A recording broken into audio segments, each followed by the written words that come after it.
Hello out there in ukulele land. It's Jeff from jeffrey-thomas.com, and I'm going to preview up my ukulele tab for John Denver's Annie song. So make sure you're requesting this off the website and we can follow through together. I'll go ahead and run the intro first, and then we'll come back in and talk about some details. So here's the intro, nice and easy. Ready, go.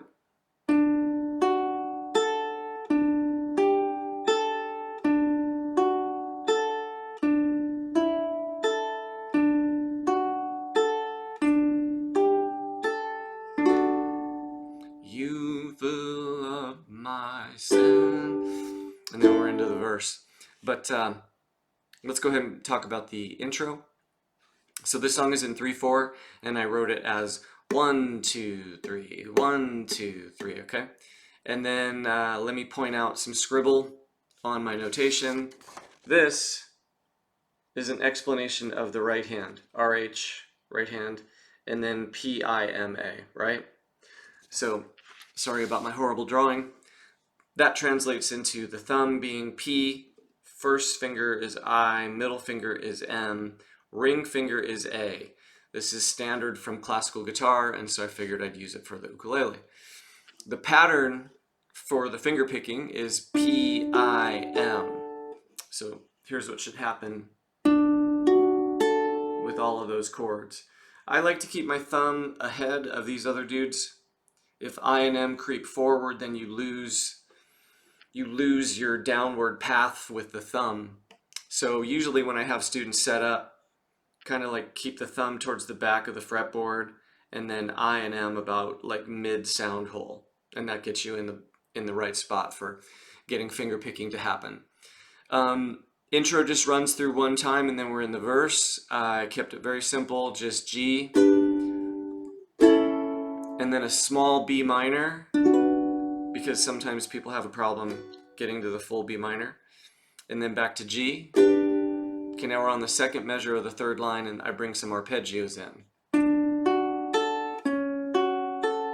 So that's D, D over C sharp, and then B minor, the small B minor or the full 4-note B minor, and then A, G, we're on the fourth line now, F sharp minor, E minor, and then I tag the third measure of the fourth line as ending 1. So this is going to be G, and then A sus, A again, and then you're back to the top of the verse, and we're going to take ending 2 this time. So da na na na na da na na na na na na.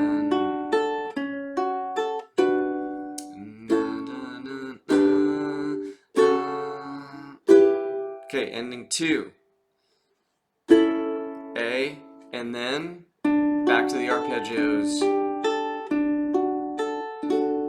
Da, na, na, na. Okay, top of the verse, we're going to take ending 3 this time.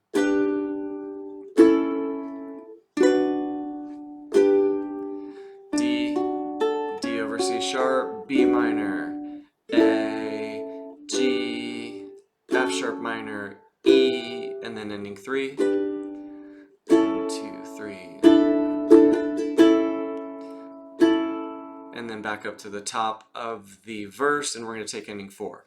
1, 2, 3, 1, 2, 3, B minor, and then D, D over C sharp, B minor, A, G, F sharp minor, 1, 2, 3, E minor, and then ending 4 is 1, 2, 3, 1, 2, 3, 1, 2, 3, 1, 2, 3, 1, 2, 3, and then we'll continue over on page 2. But let me point out some structure, because if anybody's watching this to this point, which I congratulate you, you're going to need to understand how endings work. This is just roadmap 101 for notation. So let's have a little talkie.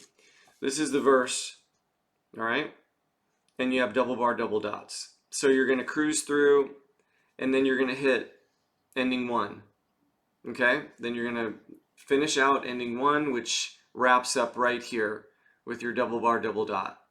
Then you come back up to the verse, you play through, play through the third line, play through F sharp minor, E minor, and then you head to ending 2.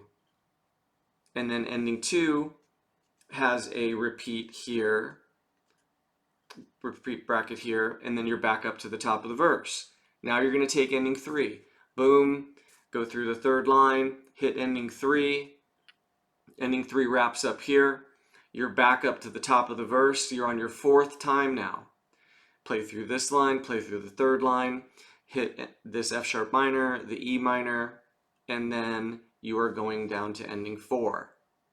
This saves so much writing, okay? We'd already be on to this, possibly the 3rd page if we stretched out all this writing. So a lot of people look at this notation and they're just like, they don't understand it, but once they understand it, there's like, you know, you're upping your game as far as being able to read notation. So that's my speech. I follow all the rules of notation because I don't stand anything to gain by making up my own stuff. So it's very common to have repeats. We actually have a DSL coda on this tune, which if you look right here, it's that squiggly little $sign looking thing.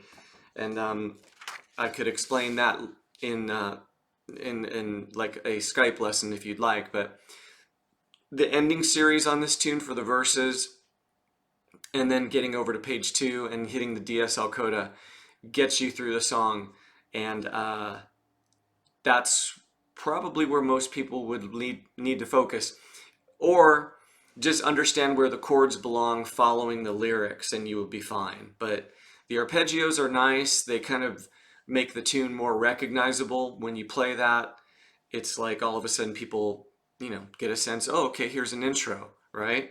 Instead of just coming in on the song with, you fill up my senses. I mean, why not have the...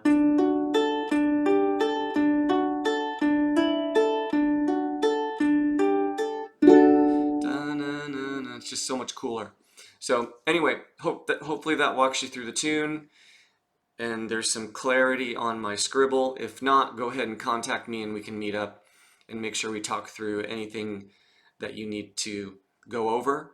And enjoy the lesson, and I will catch up with you later.